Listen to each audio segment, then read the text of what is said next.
Bem-vindas a mais um projeto 1008. Sejam todos bem-vindos. Todos os dias, às 10h08, estamos por aqui conversando sobre arquitetura ecológica, casas ecológicas, transição da cidade para o campo, permacultura, agroecologia, saneamento ecológico, produção de biogás e vários outros assuntos que o Instituto Pindorama vem trabalhando ao longo de 12 anos de existência, com a sede aqui em Nova Friburgo e agora também com mais estações sementes aí rolando. Esse final de semana passado a gente teve o primeiro curso de agroflorestas de 2021 na região Nordeste e Rio Grande do Norte. A gente teve outros em 2016 em Arraial da Ajuda, né? Então devagarinho as estações sementes estão engrenando aí de novo. Vou ver se a Maria Cândida manda umas fotos aí para a gente postar lá nos stories para vocês verem como foi esse primeiro curso presencial de 2021.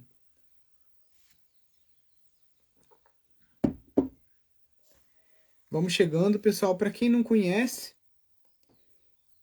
a dinâmica aqui da nossa live, só apertar no botãozinho da interrogação aqui embaixo, deixar sua dúvida, ao invés de deixar a dúvida nos comentários, porque aí essas dúvidas acabam passando muito rápido e eu não consigo acompanhar. E também, por favor, já aperta esse aviãozinho que tem aqui do lado. Aí você aperta 10 amigos, enviar, enviar, enviar. Eu estou fazendo isso agora aqui também. E aí você depois clica lá em concluir, ali embaixo. E aí a gente consegue chamar mais gente para essa live, porque a gente precisa que mais pessoas sejam alcançadas por essas mensagens da agroecologia, da permacultura, da alimentação sem veneno, da construção feita com baixo impacto ambiental. Então vamos lá, gente, vamos chamar mais gente para cá. Só apertar aqui o botão do avião, enviar, concluir.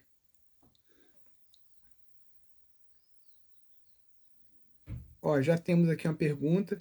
Essa pergunta aqui já rolou umas 2 ou 3 vezes e eu já expliquei aqui como que foi feito no vizinho, né, que ele fez com hiperadobe.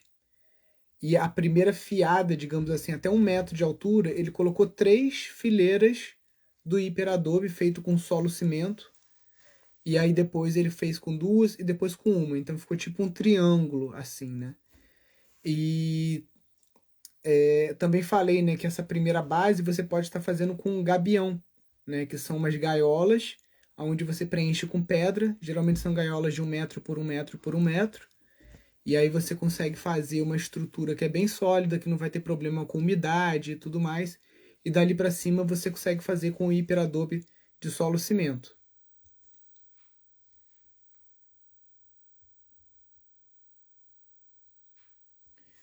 Nilson, o curso de casas ecológicas é vitalício? Então, o Hotmart, eles pararam de usar esse termo vitalício, acho que por alguma questão jurídica, mas teoricamente, enquanto o Hotmart existir, o curso vai estar lá na plataforma, né? A gente pensa, o escopo do curso, né, é o acompanhamento de 4 casas que a gente está construindo, englobando cerca de 12 ou mais técnicas construtivas. Também a gente vai falar sobre teto verde, sobre saneamento ecológico, né?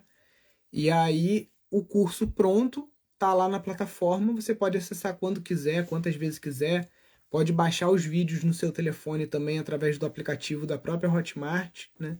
Então, teoricamente, o acesso é vitalício. A gente não vai ficar produzindo conteúdo para esse curso vitaliciamente. Uma hora que o curso acabou, está completo, todas as aulas estão gravadas, está lá. A gente não vai colocar aulas novas, tá? E da mesma forma como o curso de gestão, a gente ainda está colocando aulas novas, vai chegar um momento em que o curso vai estar completo, a gente não vai colocar aulas novas, mas a gente continua essa interação no ao vivo aqui, né? E quem sabe no futuro a gente tem algum outro tipo de modelo por assinatura, alguma coisa assim, que a gente tenha aulas semanalmente, né? A gente não sabe ainda. Por hora, o nosso objetivo é terminar o curso de casas ecológicas, né? E aí você tem acesso por quanto tempo você quiser. Comprei um kit da Ameríndia de conectores. Pô, muito legal, Marcos. Eu tô namorando também para fazer uma estufa aqui. Para ver como eu faço uma estufa de raio 5. Qual o melhor diâmetro?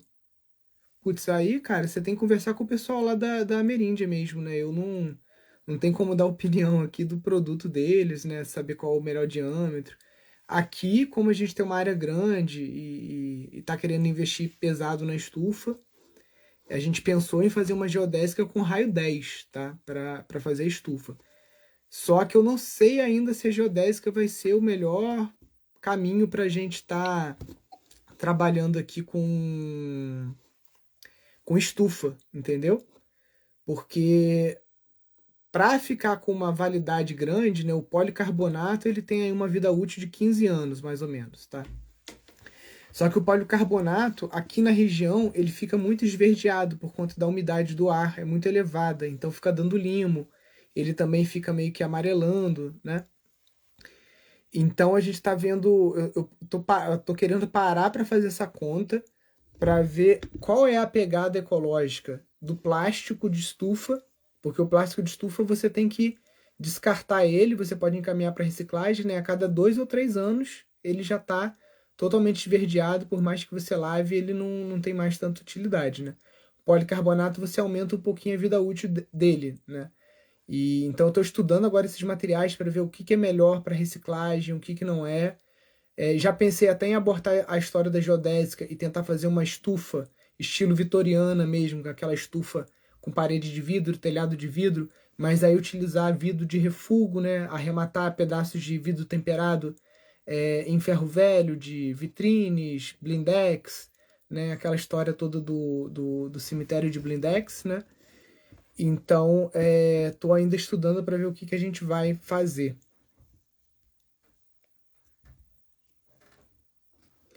O que você indica para fazer o chão do galinheiro para pintinho?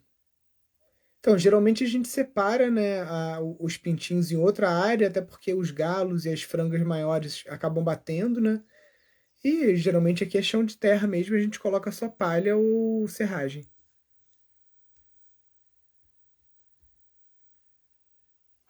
É possível fazer uma estrutura de tampa de uma cisterna de 50 mil litros com bambu? Dá para concretar uma trama de ripas? Dá sim. É o bambu creto. O bambu ele consegue substituir aí o vergalhão e a ferragem. Então você consegue sim estar utilizando o bambu para fazer essas tampas de concreto armado. Você pode primeiro fazer uma experiência pequena na sua casa, né? Antes de fazer algo muito grande. Diâmetro da barra de bambu para fazer a geodésica. Geralmente a gente trabalha com 5 centímetros de diâmetro, que vai ser um bambu bem parecido com esse que está aqui atrás, ó. E não é um bambu muito grosso, não. Tem gente que, dependendo do tamanho, para sua que é raio 5, né? Para raio 10, aí talvez você já possa usar um bambu um pouco mais grosso, né? Um bambu de 8 centímetros, aí um Philostax pubensis. Bom dia, Francisco.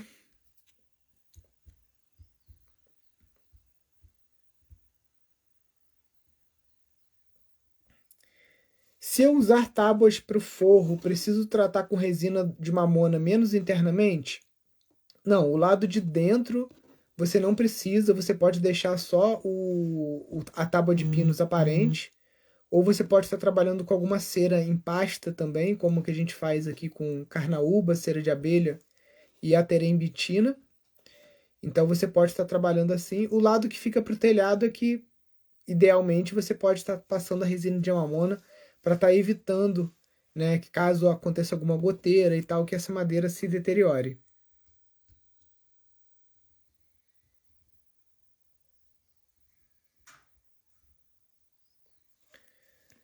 Sobre a casa Cronos, você se lembra qual foi o custo do material? Então, ainda não temos esse levantamento, porque ela tá menos da metade dela pronta ainda, porque a gente está indo para o segundo andar do primeiro lado, depois tem o outro lado da casa, que a gente também vai fazer com bloco de tijolo de terra comprimida, vai estar fazendo uma abóboda também de tijolos para mostrar como que você constrói um telhado de tijolos, né? Então eu acredito que no máximo daqui a 2 meses a gente vai estar com a Cronos aí já mais fechada e a planilha fechada, né? A Gaia a gente já conseguiu levantar bastante coisa, né? Então agora a gente está editando as aulas e a Sabrina está fechando as planilhas. para a gente já fazer uma primeira publicação prévia, porque a Casa Gaia a gente levantou telhado, parede, tudo, mas a gente ainda não entrou na execução da elétrica e a hidráulica. A gente só fez a metade, a gente ainda não conectou tudo, a gente já colocou os canos na parede e tudo mais, mas a gente ainda não terminou. Então, acho que em 60 dias a gente vai ter essas planilhas bem avançadas.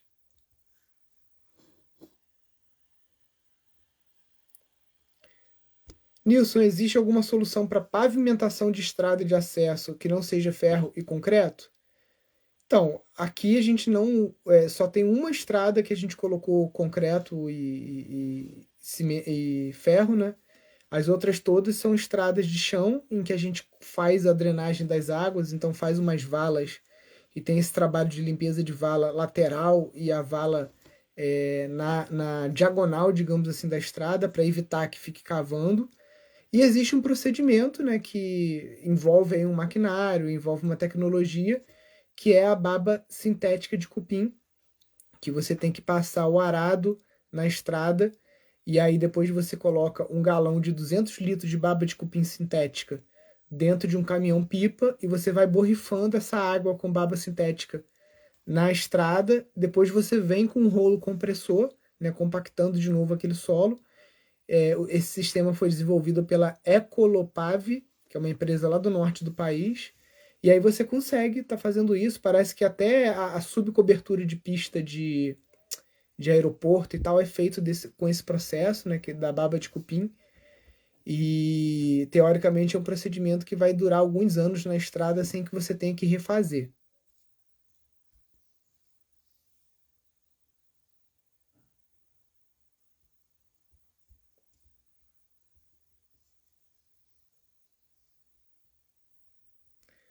Qual o valor do curso? O curso de casas ecológicas ele está 998 porque ele está em gravação.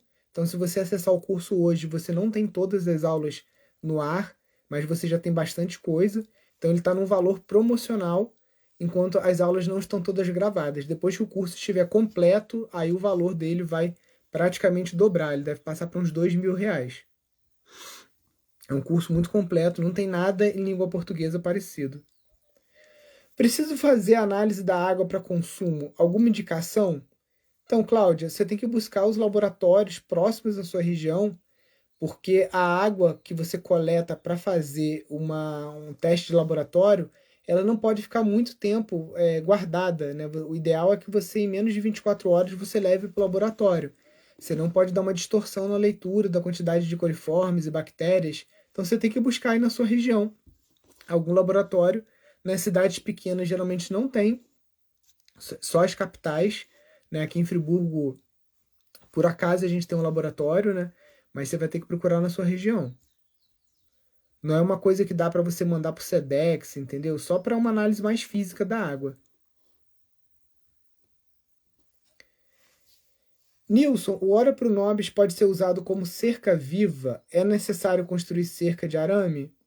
Então, se você guiar a hora para o Nobis, você vai conseguir formatar melhor essa cerca do que simplesmente você colocar uma estaca a cada 1 metro e deixar ela lá super rústica, né? Então depende do que você quer. Se você quer dar mais forma a essa cerca, você vai precisar colocar sim um arame. Senão, você só planta as estacas e aí elas vêm. Só um minutinho.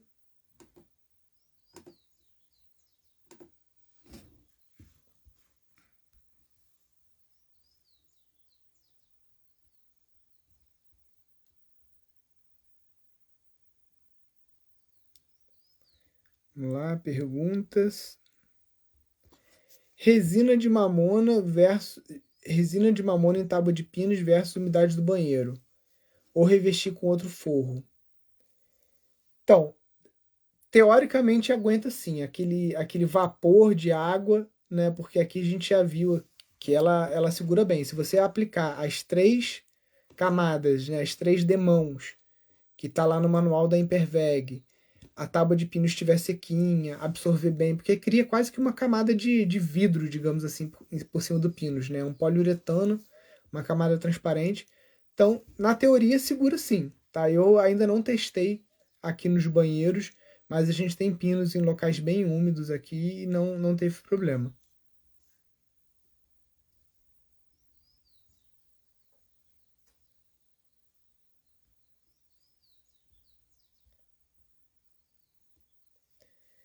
Que outras plantas posso usar para cerca viva?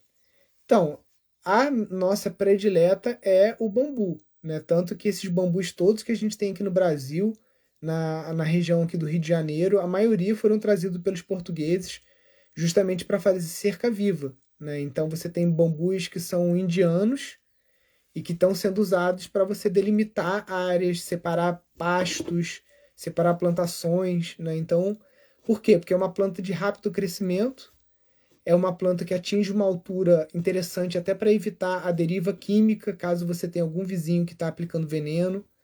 E é uma cerca viva que tem utilidade, né? Porque você corta o bambu, você tem um material para fazer móvel, você tem um material para fazer construção, e você tem um material até mesmo para você comer, porque o broto de bambu ele tem uma textura e um sabor parecido com palmito. Então, a nossa predileta é o bambu. Aqui também na região o pessoal usa muito coníferas, né? Então, pinheiros tipo árvore de Natal, porque também crescem muito rápido e fazem uma cortina, né? E tem gente que usa o Sansão do campo, já é uma opção que eu não gosto tanto, porque você tem que ficar podando, aí é uma planta que tem muito espinho também e tem um poder de dispersão muito grande, se alastra muito fácil, né? Então eu prefiro ficar com o bambu.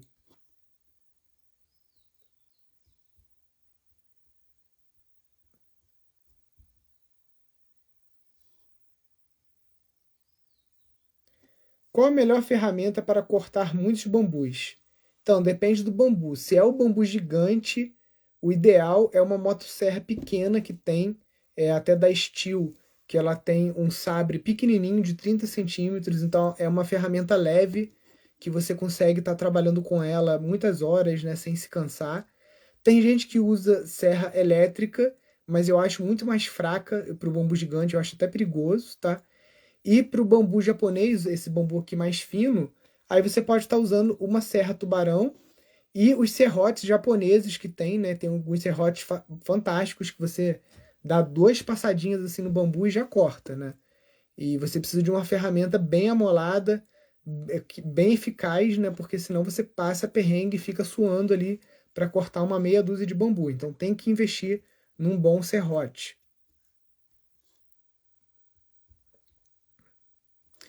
O gás do biodigestor vai para outro local de armazenamento ou pode encanar direto para uso? Não, o gás do biodigestor, o próprio biodigestor é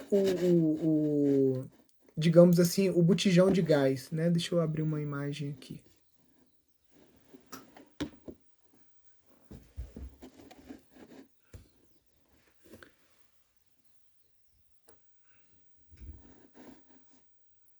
Essa cúpula, né, que a gente...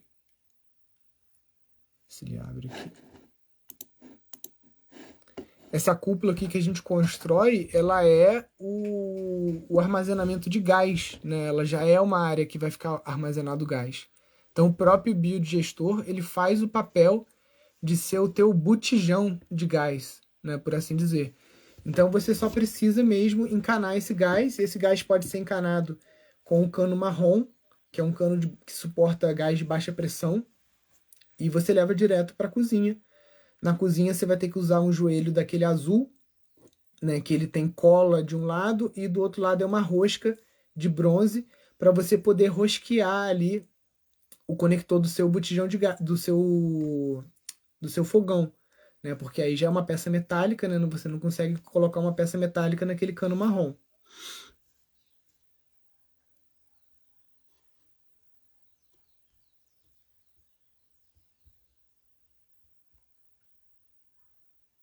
Vamos lá.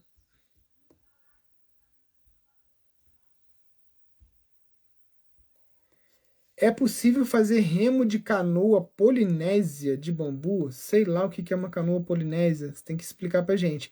Mas ontem eu falei que a gente tem um aluno, que é o Felipe, o perfil dele é Alma de Peixe.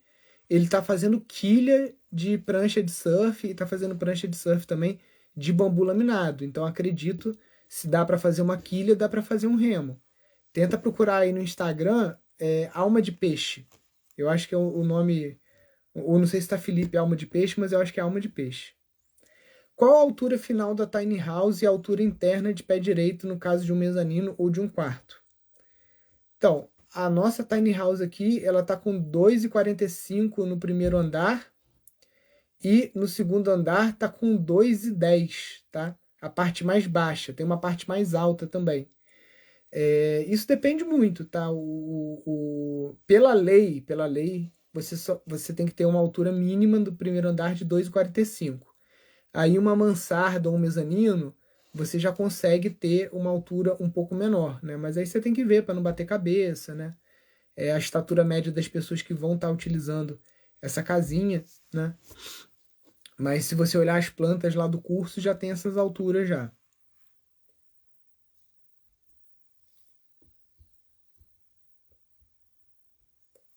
Qual sua opinião sobre o biodigestor industrial tipo Aqualimp para tratamento de águas cinzas? Mário, o biodigestor da Aqualimp é a famosa propaganda enganosa. Eu mesmo comprei um para a primeira casa aqui, porque quando você ouve o nome biodigestor, você é induzido a pensar que se trata de um equipamento que você vai conseguir coletar o biogás, tá? Só que o da Aqualimp isso não acontece. No manual da Aqualimp manda você direcionar o gás para o mesmo cano de entrada de esgoto, né, que é o cano do vaso sanitário, e aí você bota tipo um chaminézinho se você quiser, mas basicamente é impossível você coletar gás naquele biodigestor da Aqualimp. Então, para mim, até não vou falar que é má fé, porque o biodigestor não necessariamente, né, se você for ver o biodigestor, na verdade, é o processo pelo qual a água é limpa, né? O saneamento ali. Ali você tem bactérias, é diferente de uma fossa, é todo fechado. Então, teoricamente, pode ser chamado de biodigestor. Só que quando você compra, uma pessoa desavisada acha que vai conseguir pegar o biogás ali e não consegue, tá? E minha experiência em jogar água cinza junto é que atrapalha um pouco a performance do biodigestor e aí você reduz o número de pessoas que ele pode atender. Então, um biodigestor daquele da Aqualimp de 600 litros, se você vai jogar água cinza também, ele só consegue dar conta, parece que de uma casa com 4 pessoas. E se você tirar água cinza, ele já consegue dar conta de um volume maior de pessoas.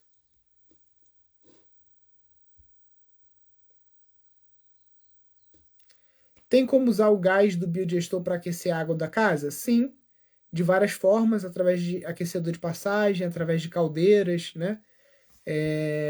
Através de fogo numa serpentina, né? Que seria talvez a forma mais ideal de você estar fazendo isso. Então tem várias formas de você estar fazendo isso com o gás do biodigestor.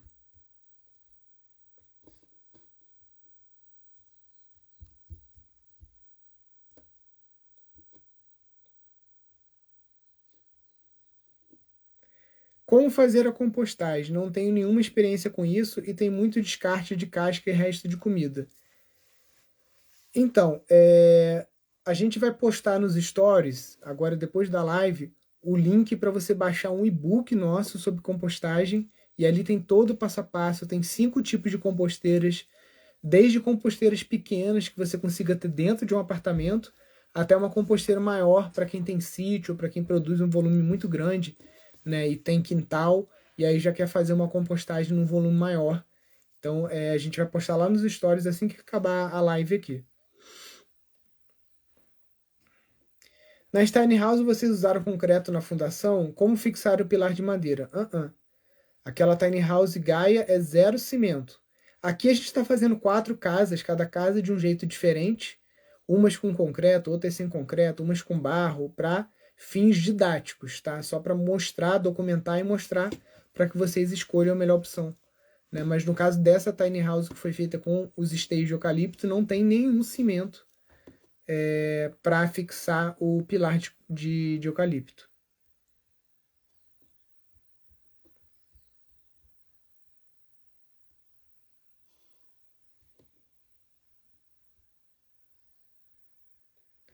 Você poderia colocar o link do edital? Não achei no site. Então, o link do edital está aqui no Instagram, naquelas bolinhas do destaque, uma das bolinhas do destaque está escrito edital, é só clicar lá e clicar no botãozinho ou arrastar para cima.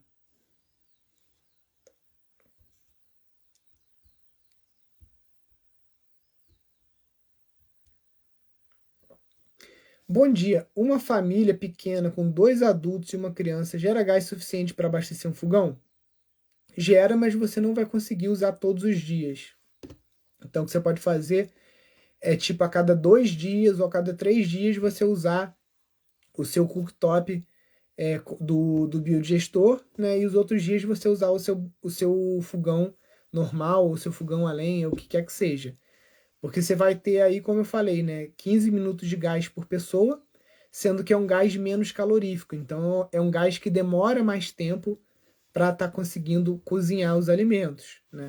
Se você tiver uma criação de animais, né, tiver porco, galinha ou vaca, aí já fica bem mais interessante para você estar colocando mais biomassa dentro desse biodigestor e com isso aumentando a capacidade dele de produção de biogás, né, para um volume mais considerável, para aí sim você ser autossuficiente e ter uma produção de biogás que você consiga cozinhar todos os dias, né? E não precisa de muitos animais. Às vezes, se você tiver um porco, ou se você tiver uma vaca, ou se você algum vizinho tiver animais e você conseguir coletar esse esterco e levar para o seu biodigestor, você também consegue ter uma produção de biogás bem significativa.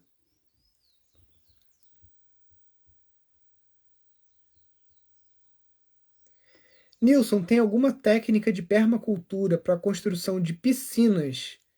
Então, o Bill Mollison ele fala muito sobre a construção de açudes, né?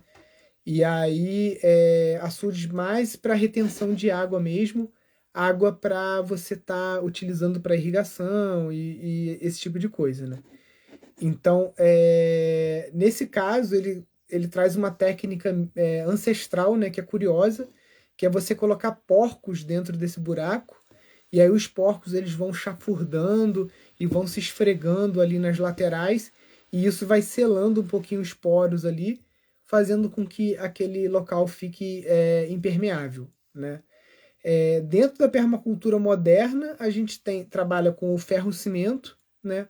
Ou com essas geomantas, né? Vinílicas, ou de outros materiais, como PEAD, para estar fazendo essas biopsinas, né? E eu aqui na região, como a gente tem muita pedra abundante, eu ainda prefiro aquela piscina natural de pedra, né? Que você vai assentando as pedras com um pouco de cimento e vai chegando aí numa parede estanque.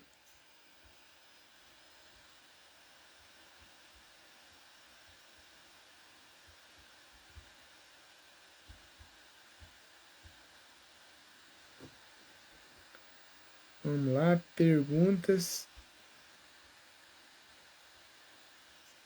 No caso dos pilares de madeira, foi aplicado impermeabilizante na parte em contato com a terra? Sim, foi aplicado. A gente mostrou lá nos vídeos, né? Tem que impermeabilizar sim.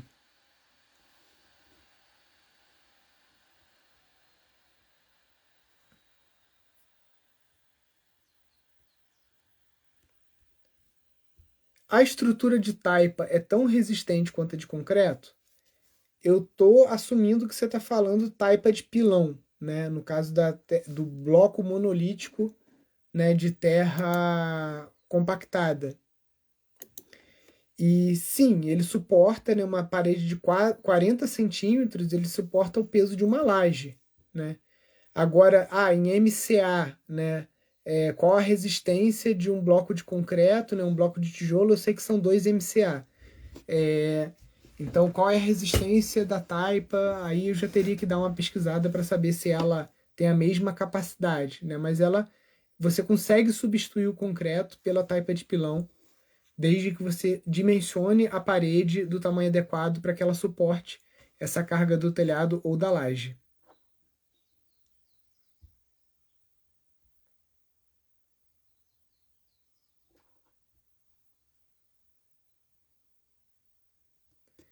Eu moro no andar de cima. Como faço para estimar o valor de um teto verde em minha casa? 7 por 10, né? Então, se a casa é 7 por 10, você não vai ter 70 metros quadrados de telhado. Você vai ter mais porque você ainda tem os beirais, né? Então, vamos botar aí que você vai ter uns 80 metros quadrados de telhado ou um pouquinho a mais. Depende muito do tipo de teto verde que você vai fazer. Tem tetos verdes de baixo custo e tem tetos verdes com custo mais elevado, né? O de baixo custo você consegue fazer com bambu e plástico de estufa e lona azul.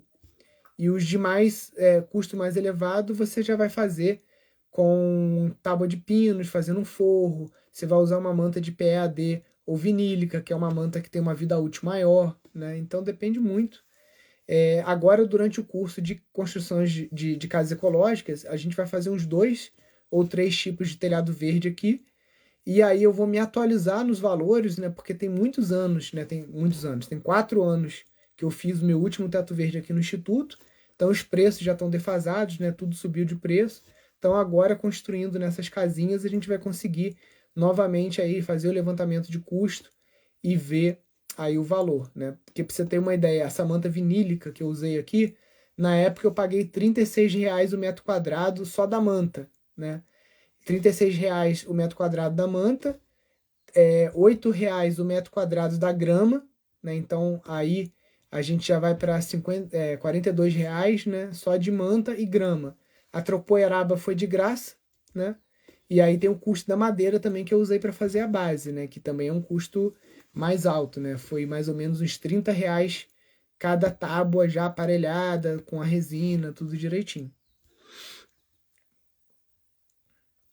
Bom dia, qual o primeiro passo que devo dar para iniciar uma vida autossustentável num sítio? Quero sair da cidade. Hélio, o primeiro passo é fazer o que você já está fazendo aqui, buscar informação e se educar, né?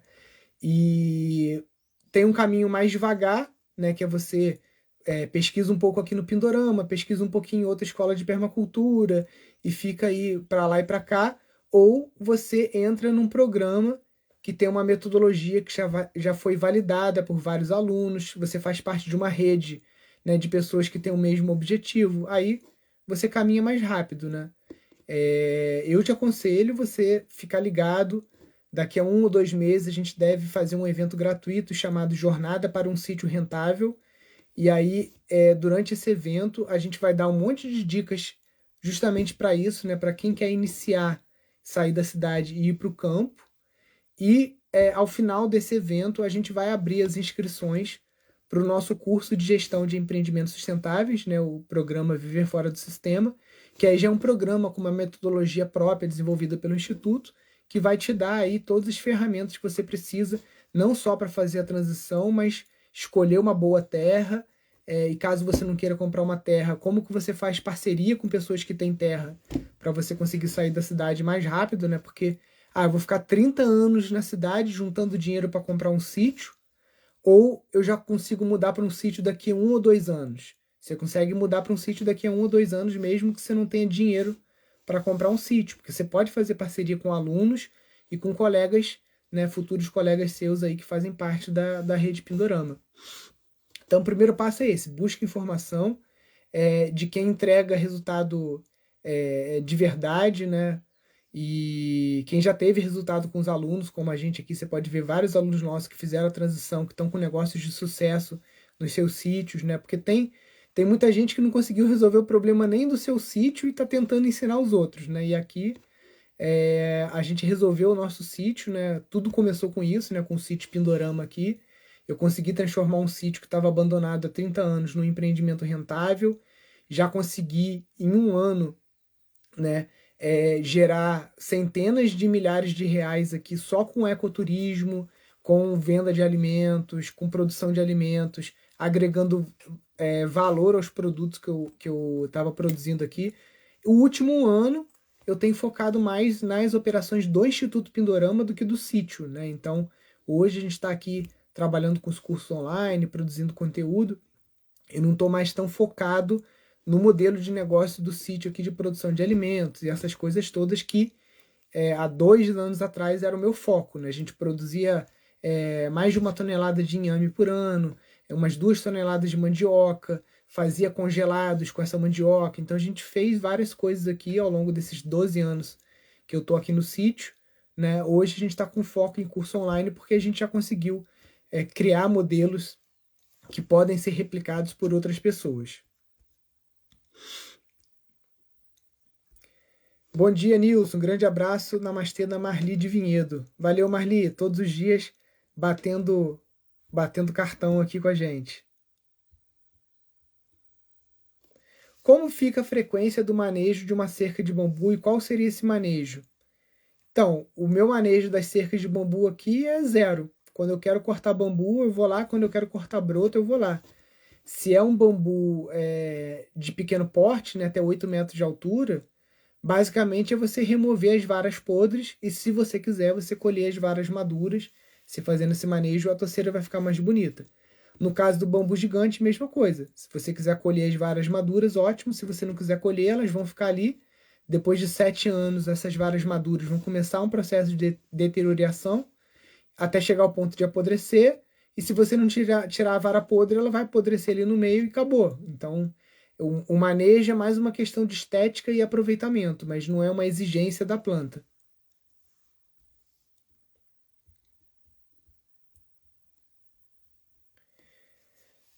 Como rejunta o tijolo de BTC para ele ficar exposto no tempo exterior da casa? Precisa de algum tratamento específico?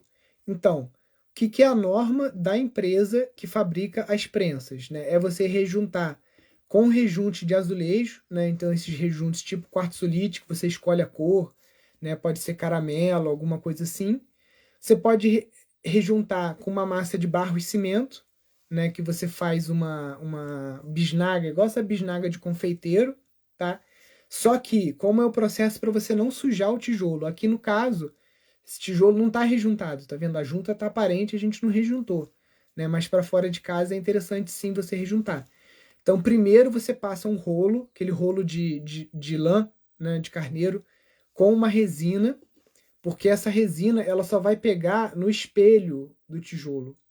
Ela não vai entrar nesse buraquinho, tá? E aí não vai entrar no buraquinho, depois você vai lá, você vai rejuntar essas frestas e como você já passou a resina no tijolo, quando você passa uma esponja, você consegue limpar o rejunte e o rejunte não consegue aderir ao espelho do tijolo.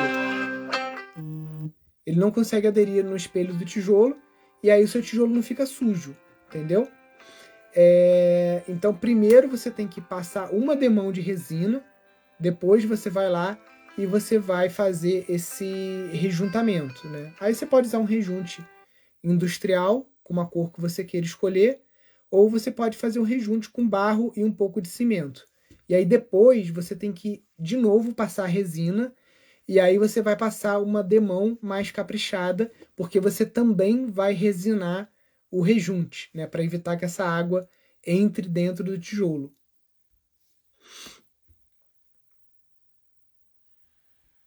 Aprendendo muito com vocês, né, apesar da idade. A Marli está comentando aqui.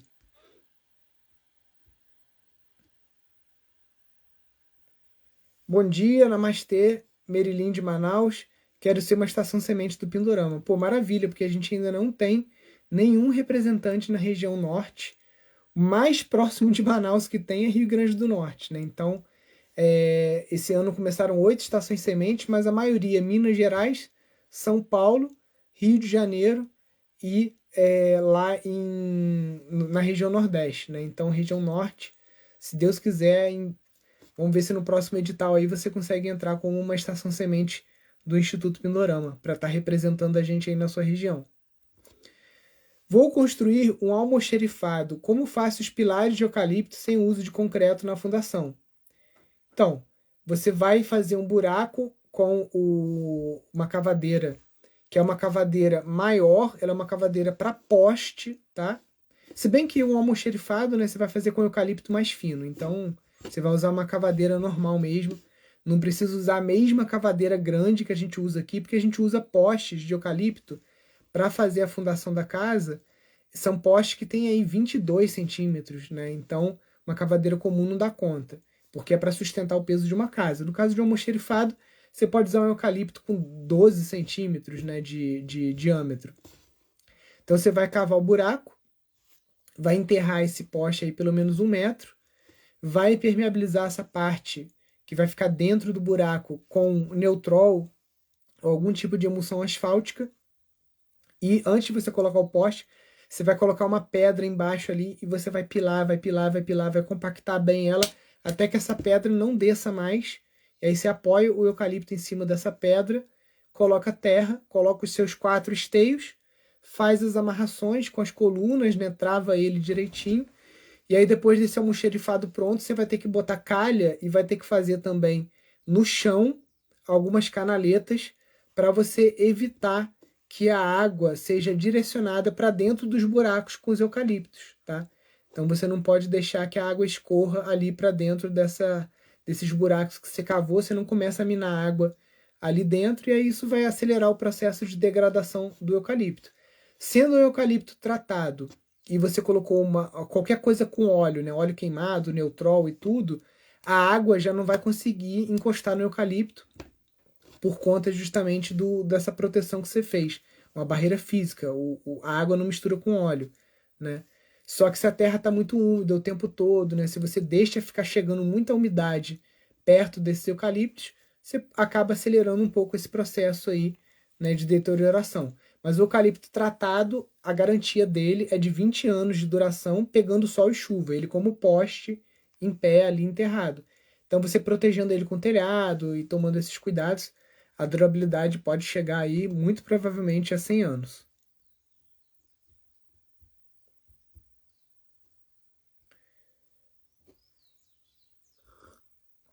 Bom dia.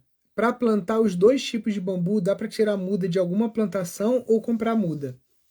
O ideal é você tirar a muda, porque infelizmente tem uma galera que vende muda de bambu pela internet e que são meio pilantra, entendeu?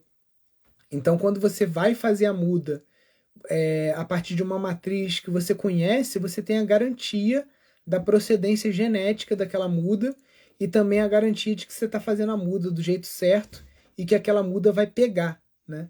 Se você quiser saber como fazer a muda de bambu, é só você digitar como fazer muda de bambu, Globo Rural, que aí vai aparecer uma reportagem que o Globo Rural fez com a gente, aonde a gente ensina a estar fazendo essas mudas de bambu.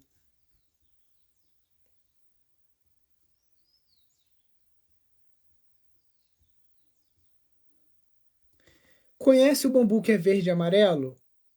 Então, conheço. É até o bambu que a gente mostrou como é que faz muda aqui na reportagem com o Globo Rural.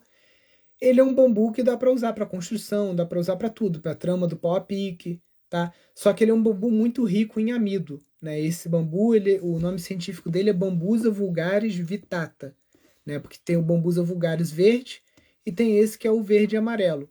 Quando você corta esse bambu, ele não continua verde e amarelo, ele fica todo marrom. Então ele perde aquela coloração. Aquela coloração, ela só existe mesmo enquanto ele está vivo, como uma cerca viva ou com uso paisagístico. Eu aconselho fazer uma solução com 6% de boro para esse tipo de bambu, porque ele tem muito amido.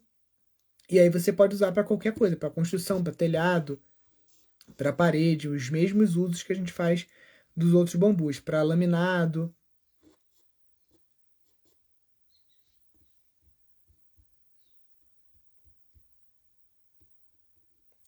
Que tipo de bambu gigante pode ser usado na cerca viva e a distância de ser plantado?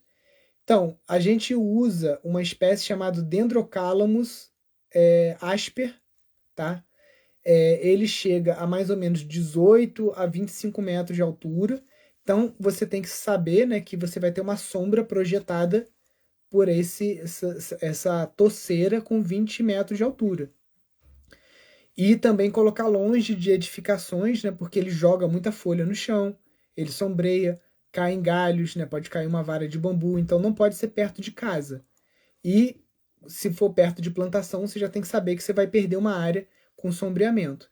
Então, geralmente a gente coloca um espaçamento de 5 metros entre mudas, né, para estar conseguindo fazer uma cortina assim mais interessante de bambu.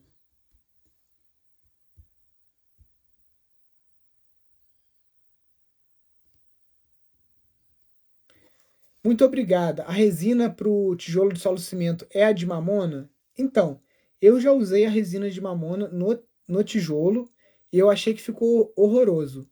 ficou muito brilhosa, deu um ar muito artificial para o tijolo, ficou uma coisa meio plastificada. Então, infelizmente, eu ainda não conheço uma resina 100% ecológica para usar no tijolo de solo cimento, né? A que a gente usa em obra para fora, né, quando a gente fazia a obra para fora, é uma resina industrial da Hidronorte, que é a base água, né? Então ela não é a base de solventes petroquímicos e ela tem um resultado muito bom, né? Então a gente usa essa resina da Hidronorte.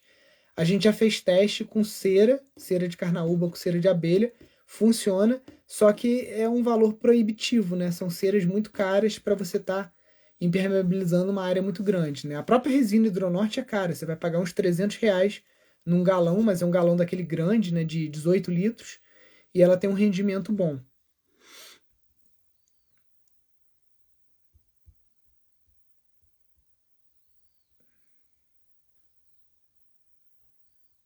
Qualquer pessoa consegue comprar o boro? Então, Nink, algumas pessoas têm relatado uma dificuldade em comprar alguns dos insumos para fazer o tratamento do bambu, porque parece que agora a Polícia Federal está controlando alguns tipos de substância que são usadas para o refinamento de cocaína. E parece que alguns sais de boro estão dentre esses produtos que os traficantes estão usando, né? Então, aqui em Nova Friburgo, a gente compra muito fácil em qualquer loja agrícola, né, o ácido bórico ou o octoborato de sódico, na casa do adubo, qualquer loja dessas, né? Já os alunos nossos de Maringá, né, ali no Paraná, falaram que só estão conseguindo comprar através de um amigo que é produtor rural. Aí, como produtor rural, ele faz o pedido, né, para um agrônomo de uma receita, e aí com aquela receita ele está conseguindo comprar. Então você tem que ver, parece que é uma restrição que é meio nível estadual, né? Ou é uma coisa até a nível federal, mas aqui no Rio é essa bagunça que todo mundo conhece, então acaba que você compra qualquer coisa na loja, até veneno sem nenhum tipo de receituário.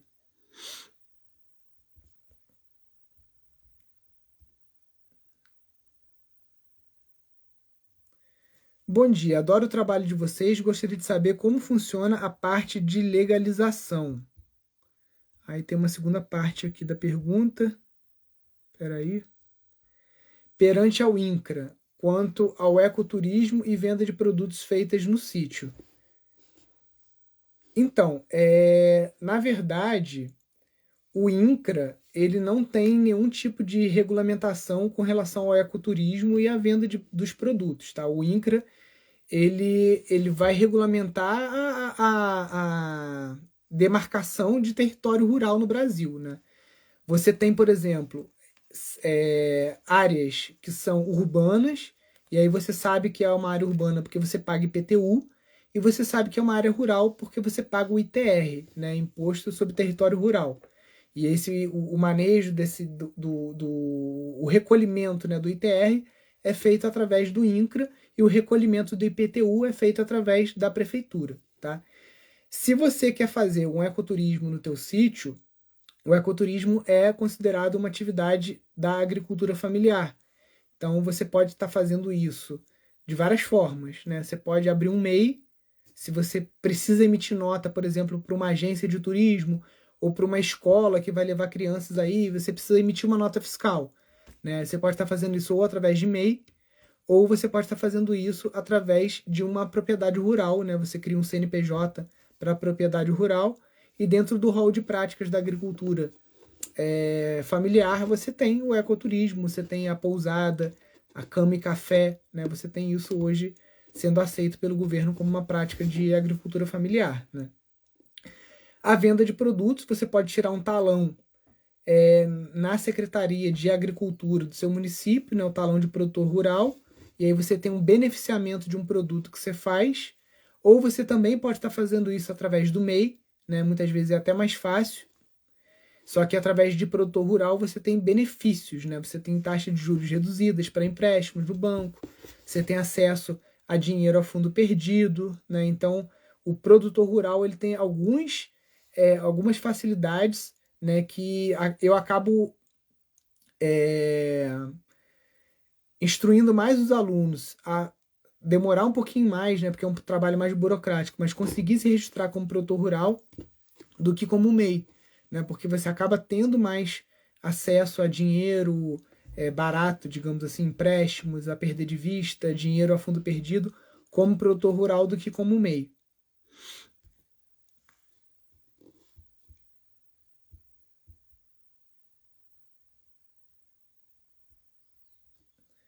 Como a permacultura enxerga lagos ornamentais ou espelhos de água? Alguma alternativa?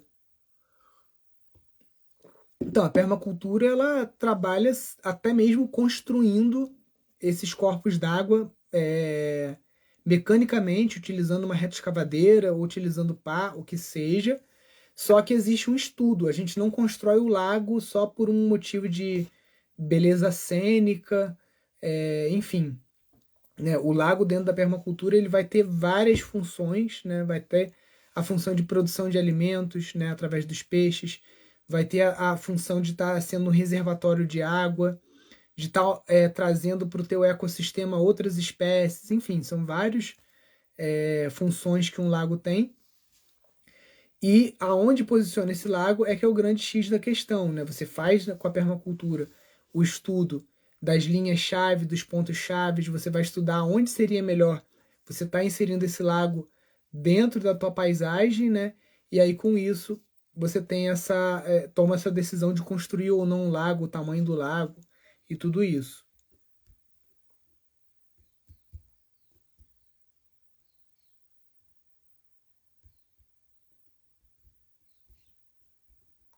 Lá, aqui a resposta da Nink, estou precisando, não estou conseguindo comprar. Tenta uma receita com agrônomo. O tijolo ecológico, que parece um Lego, é ecologicamente e monetariamente viável? Então, eu construí minha casa com esse tijolo porque a gente tinha uma cliente que contratou a gente na época que o Instituto Pindorama ainda fazia obra. Hoje em dia a gente não faz obra. A gente capacita alunos para fazerem obras, né? Então a gente tem um curso online de casas ecológicas. Mas na época que a gente ainda fazia a obra, a gente pegou uma obra muito grande para fazer em Penedo, que eram mais de 1.000 metros quadrados de área construída. E daí a gente comprou uma máquina para fazer esses tijolos, que era uma máquina de alta produtividade. Na época, essa máquina foi uns 35 mil, hoje ela deve estar custando aí uns 50 mil reais, que é uma máquina operada só com alavanca, com uma produção muito alta.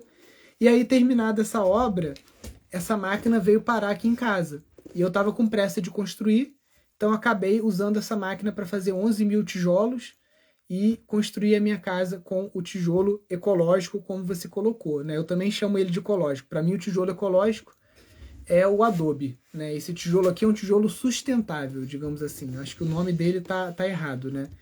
Porque ecológico é aquilo que está mais próximo da natureza e menor impacto possível. Sustentável é aquilo que você faz e com a intenção de minimizar os danos, né? Então, o método construtivo do tijolo ecológico, ele precisa de cimento, ele precisa de vergalhão, né, de ferro, precisa de areia. Então, eu já chamaria ele de tijolo sustentável. É monetariamente viável? Sim. Você tem uma casa que você constrói rápido. Então, hoje a gente sabe que metade do custo de uma casa é mão de obra.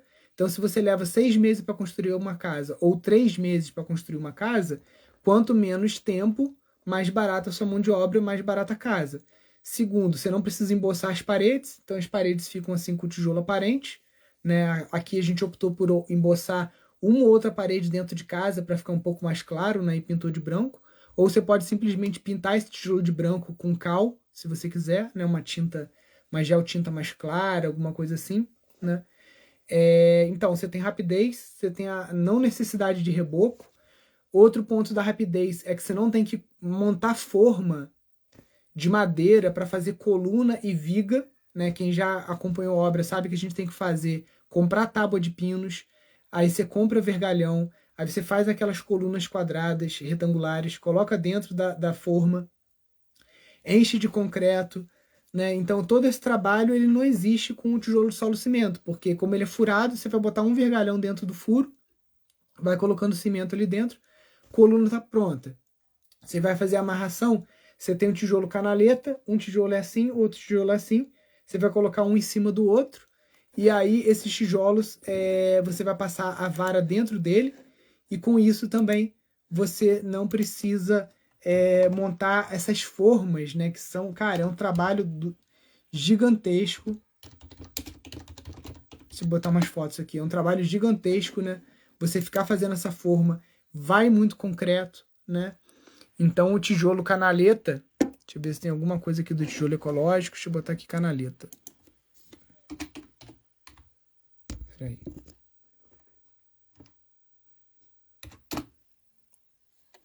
Ó, o tijolo canaleta é assim, né? Então você enche ele de concreto. Quando você faz isso aqui, acabou a tua forma de madeira que você tem que fazer, né? Aqui tem outro desenho, aqui tem outra foto também, ó. Você consegue passar cano por dentro também, né? Então é uma obra mais limpa também, que gera menos resíduo, porque você não tem que ficar. A obra de alvenaria normal, além de você ter que ficar montando essas formas, preenchendo com. Vai muito mais ferro, né? Muito mais tempo, muito mais concreto. Depois disso, você quer passar um cano, você vai lá, rasga a parede com a maquita, bota o cano, tapa com cimento e gera um monte de entulho, né? E o tijolo de solo cimento não tem isso, que você já passa dentro, né? Então, eu acho que o nome mais adequado para esse tijolo é ou tijolo de solo cimento ou bloco de terra comprimida, mas eu não chamaria ele de tijolo ecológico, a gente só chama porque é o nome que o pessoal conhece, né? Mas tijolo ecológico para mim é o adobe.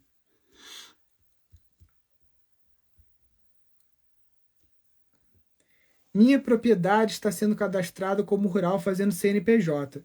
Deixa de ser rural ou não? Não, você só está formalizando na Receita Federal que a tua propriedade tem uma atividade comercial. Só isso.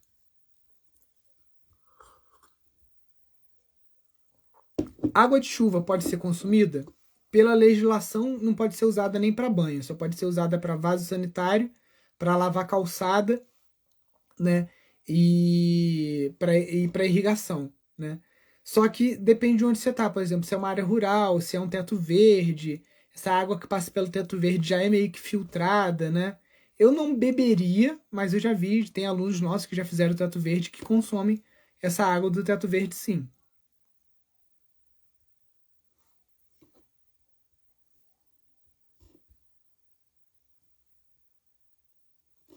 É perigoso plantar bambu perto da linha de transmissão de energia? Então, a linha de transmissão geralmente é muito alta, né? Agora, o bambu gigante ele chega a 20 metros. Então você tem que ver qual é a altura que essa linha está passando, porque o bambu não vai passar muito disso, né? 20, 25 metros no máximo, bambu gigante, né? Aí você tem que se informar com a companhia qual é a altura da linha. Show, um abraço aqui pro Ico Martins.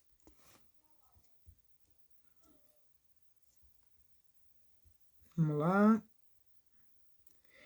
Esse dinheiro a fundo perdido para produtor rural, né? Pode me informar, quem pode me informar sobre na minha região? Então, esse dinheiro a fundo perdido geralmente são projetos do Banco Mundial, tá? Junto com a Emater. Então você tem que procurar saber. Existem também editais, né? Como a gente está com um edital aberto agora para empreendedores rurais, né? Com prêmios de até 10 mil reais. O link está aqui nos destaques aqui do Instagram. É um formulário que você preenche.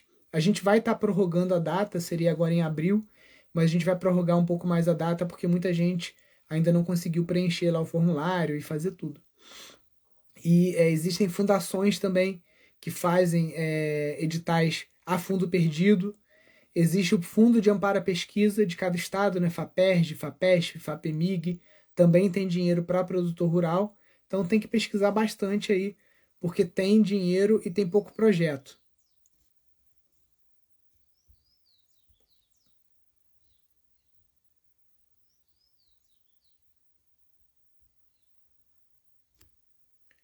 Construções em área rural precisa de alguma aprovação prévia?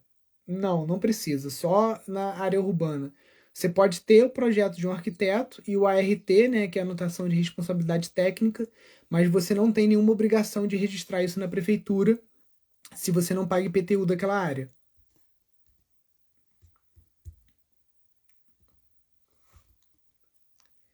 Quais os principais erros de um telhado verde?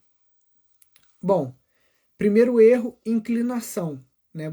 Ou uma inclinação ser muito baixa, tipo menor do que 3 graus, praticamente reto, ou ser uma inclinação muito alta, que aí o solo, tipo uma inclinação de chalé, né? Que aí o solo vai acabar escorrendo junto com a água, né? Outro erro, a impermeabilização, né? Saber fazer direitinho, muita gente quer botar por cima da laje, e aí acha que só uma manta asfáltica vai dar jeito, e não é bem assim.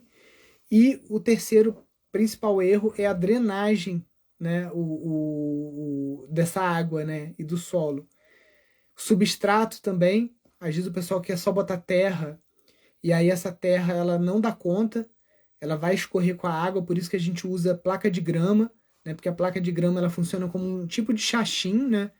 Então ela já tem a trama de raízes da grama ali que vai segurar o solo.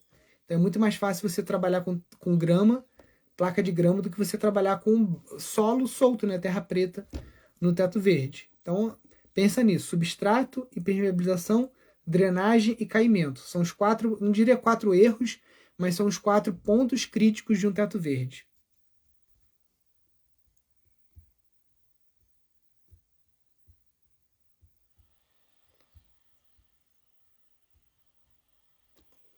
Olá, qual a técnica de construção você me indica na região sul, em específico na capital Porto Alegre? Então, Porto Alegre é muito quente e muito frio, né? Então você tem que ter uma construção que tenha uma capacidade de inércia térmica grande. O que é inércia térmica? É o tempo que demora para transmitir a temperatura externa para o interior e vice-versa. Então, por exemplo, no verão, eu já peguei verão aí em Porto Alegre com mais de 40 graus. Se tá 40 graus lá fora, até aquele 40 graus chegar dentro da sua casa, isso vai depender da inércia térmica da sua edificação. Então, por exemplo, se você tem uma parede fininha e um telhado de brasilite, esse 40 graus vai chegar dentro da sua casa em 20 minutos, né? Digamos assim. O sol, 9 horas da manhã, o sol já está batendo no telhado, tua casa está um forno, né? Ou está batendo numa parede face norte, tua casa está um forno, né? Já se é uma parede grossa de hiperadobe, de cobre ou de adobe, por exemplo, vai demorar algumas horas para aquele calor devagarinho, aquelas ondas de calor vão sendo transmitidas. Então tá desse lado aqui da parede que é o externo, até chegar do outro lado para dentro de casa pode demorar horas, pode demorar o dia inteiro, né? E às vezes esse calor só vai chegar dentro da sua casa de noite, que é justamente um horário às vezes que para você é interessante esse calor chegar, né? Então eu trabalharei com paredes grossas, e aí a gente está falando de adobe, hiperadobe, taipa de pilão, e também o cobre, né? Seriam as 4 técnicas mais adequadas para uma região que tem uma amplitude térmica muito grande como Porto Alegre, porque, por exemplo, em Gramado você não tem o calor de Porto Alegre, então você já pode fazer uma casa que é mais preparada só para frio, né? Igual aqui em Friburgo. Friburgo a gente não tem 40 graus. Então eu posso fazer uma casa que ela é preparada só para frio, ela não é preparada para calor, porque aqui não faz calor, aqui dá 25 graus, 28 no máximo, né? Não é calor para, tipo, comparando com Porto Alegre ou Rio de Janeiro, né? Mesma coisa em Gramado, ou Campos do Jordão, né? São regiões que você vai fazer uma casa para frio, adequada para frio. No máximo, aquela casa vai ficar desconfortável dezembro e janeiro. Fora isso, fevereiro, aí março já começa a esfriar, abril já esfriou, então você não tem nenhum incômodo naquela casa. Que é difícil você fazer uma casa que atenda aos 2 climas, né? Muito calor e muito frio. Às vezes você tem que fazer uma opção. Consigo levantar minha casa ecológica, a construção do curso de vocês, mesmo sem experiência? Narciso, a ideia é justamente essa: é você assistir o curso. No curso você vai ver 4 casas sendo levantadas do chão até o telhado, com 12 técnicas, e aí você pode optar por usar uma ou 2 técnicas ou 3 técnicas do curso, e você conseguir levantar essa casa. Agora, depende da sua habilidade manual, né? Por exemplo, se eu fizer um curso de aquarela, eu não vou sair pintando uma aquarela tão bonita quanto a minha esposa, que é arquiteta e já tem uma mão mais própria para desenho. Mas a mesma coisa, se a gente for para uma. Eu e ela assistir um curso de marcenaria, né? Eu vou ter mais facilidade para construir um móvel do que ela, que não tem uma experiência com marcenaria. Eu já tenho Já há uns 10 anos que eu tenho intimidade com as máquinas de marcenaria, com serra, com esquadria, com tupia, com tudo isso, né? Então depende muito das suas habilidades prévias, mas não tem nada que você não possa desenvolver, né? Então, Nilson, tem técnicas mais fáceis e mais difíceis? Tem. Por exemplo, a taipa de pilão, ela é uma técnica mais adequada se você é bom carpinteiro ou se você tem acesso a um bom carpinteiro que pode te ajudar a montar a forma. Mas na hora de executar é fácil, porque é só pilar a terra dentro da forma. Uma técnica como essa aqui, do tijolo de solo-cimento, é uma técnica que quem não tem experiência em levantar parede, Nilson, é mais fácil. Cara, não é mais fácil, porque o pedreiro aqui em casa, a gente com pedreiro que já tinha uma experiência com assentamento de tijolo, a parede ficou torta. Então, uma pessoa que não tem experiência vai ficar meio assim, vai ficar com onda, uma hora o tijolo está mais baixo, mais alto, então é uma técnica mais difícil. O adobe é uma técnica mais difícil para quem não tem experiência também de assentamento de tijolo. Quais técnicas são mais fáceis? O pau a pique, o hiper adobe, a taipa de pilão, né? Mas a taipa de pilão tendo acompanhamento de um bom carpinteiro e de um profissional aí que tem experiência, né? As losetas, né, que a gente está fazendo a casinha Cronos, é uma técnica que você sem experiência você consegue levantar uma casa usando os mesmos materiais que as pessoas usam para levantar suas casas, tijolo, areia, vergalhão e cimento, só que você consegue fazer isso economizando 60%. Né? Então, comprando o curso, acompanhando ele aí ao longo do próximo ano, né, que é o tempo que a gente acha que vai demorar para a gente ter todas as casas construídas, no final do curso você vai conseguir dizer assim, cara, de todas as técnicas, a que eu acho que eu vou me dar bem é essa aqui. E aí você consegue com uma confiança muito maior do que a confiança que eu tinha quando eu comecei a construir casa aqui, que não tinha curso online, não tinha nada disso. Eu fui fazendo por tentativa e erro.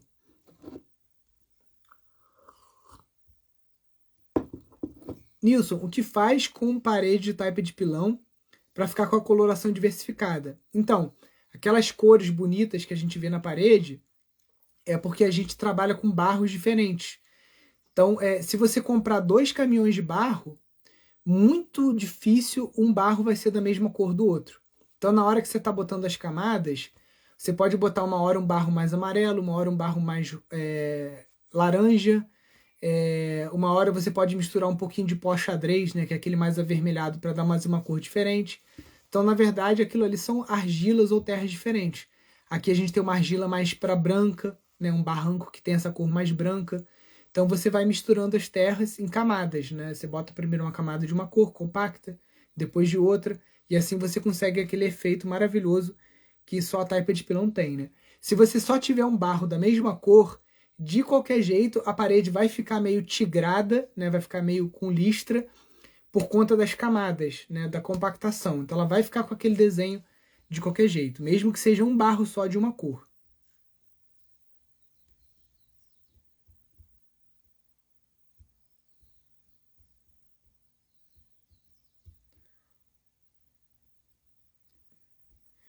Nilson, tem encontro ao vivo só para alunos?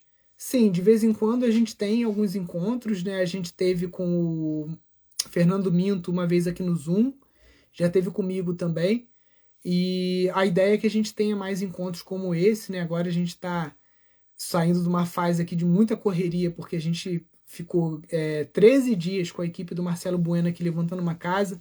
Então foi muito desgastante, né, para todo mundo, muitas horas de filmagem, agora editando, então a gente não estava dando conta de estar na obra, de estar fazendo aula ao vivo. Mas a ideia é que a gente tenha alguns encontros ao vivo, sim, tanto com os professores, quanto entre alunos, né, para o pessoal debater, conversar, né? Então é uma coisa que a gente quer desenvolver mais, sim.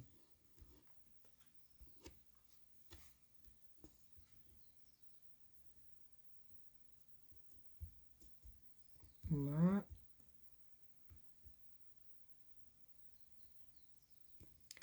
O tratamento impermeabilização do eucalipto de 22 de diâmetro é o mesmo que você mencionou para o de 12? O eucalipto tratado é um tratamento químico que a própria loja, né, a própria indústria faz, né, que é com autoclave, que é tipo uma panela gigante, que você bota o eucalipto lá dentro e cozinha ele em alta pressão, alta temperatura, com alguns materiais solúveis, né, que são solúveis só na madeira, né, aderem à madeira, impedem a proliferação de fungo, né, então você consegue tratar eucalipto em casa também? Consegue, geralmente aqui na região o pessoal passa óleo de motor queimado, né, aquele óleo que quando você vai no posto trocar o óleo, o cara tira um óleo, aquele óleo você pode pedir para ele guardar e você leva para casa. Você esquenta aquele óleo numa lata, numa panela, e você pincela ele quente no eucalipto descascado. Né? Um tipo de tratamento que o pessoal costuma fazer aqui também. Né? Mas basicamente é esse mesmo. O eucalipto tratado, você vai passar um impermeabilizante na base que vai ficar enterrada.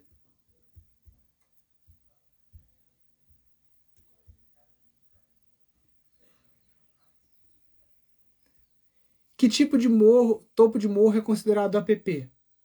Então, o topo mais alto ali daquela bacia, né? E geralmente é o que o pessoal chama de terço superior do morro.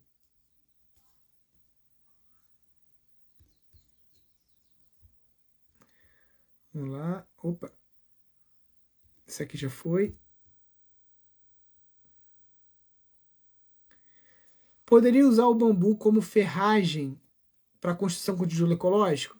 Sim, poderia, e a gente vai fazer exatamente isso aqui no curso online de casas ecológicas. A gente vai usar o bambu no lugar do vergalhão para estar cumprindo esse papel aí na construção com bloco de terra comprimida.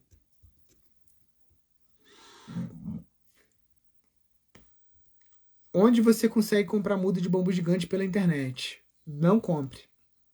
Só, porque se você digitar muda de bambu gigante na internet, o primeiro site que vai aparecer é do Pilantra, entendeu? E a gente já falei aqui várias vezes, né? Teve um aluno nosso perdeu 8 mil reais, outro perdeu cerca de 4 mil reais de muda, porque ele não manda muda, ele manda galho de bambu com algodão e fala que aquilo é uma muda de bambu. Ideal você fazer contato com, se você está em São Paulo, com o Bambu da Mantiqueira, que é com o Bruno Salles, e se você está no Sul, com o Vilmar Baguete, namorado do Bambu. São os dois locais que eu consigo indicar. Ah, Nilson, indica alguém no Nordeste? Não, não conheço ninguém. Indica alguém no Centro-Oeste? Não. Só conheço essas duas pessoas. O pessoal que vende muita facilidade, não, eu mando para qualquer lugar do Brasil, não sei o que, pode contar que é muda ruim que não vai pegar. A muda boa, ela tem muita terra, ela é grande, não dá para mandar pro Sedex.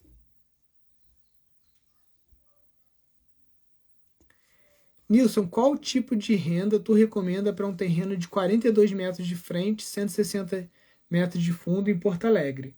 Cara, é aquilo. Para responder essa pergunta, eu preciso falar umas 4 horas, né? Não sei se você participou do workshop Viver Fora do Sistema, que foi agora em janeiro. Se não participou, fica ligado aí que daqui a um mês ou dois a gente vai ter a jornada para um sítio rentável. E aí, com o conteúdo gratuito que a gente vai te dar nesse curso, você vai conseguir chegar a essa resposta para você, porque não tem como eu falar sem conhecer o terreno, aonde que é, se é urbano, rural, periurbano, qual a aptidão, em qual bairro, né? Então tem muitos dados que você mesmo vai ter que levantar para você responder essa pergunta. Show, pessoal. Já passamos aqui, estouramos o nosso tempo, né? Já passou de 1 hora de live. Obrigado aí por todas as perguntas. Lembrem-se que essa live fica gravada, então você pode estar compartilhando ela com seus amigos. Ela fica no IGTV, também fica lá no YouTube, né? Todo dia eu subo ela de noite lá no YouTube. E amanhã, às 10h08, vamos estar aqui de volta. Se você não teve a sua pergunta respondida, pode fazer lá na caixinha de perguntas que está nos stories, ou esperar para fazer ela amanhã aqui para a gente conversar mais. Falou, pessoal? Fiquem com Deus. Até amanhã. Um bom dia para vocês. Um grande abraço. Tchau, tchau. Valeu!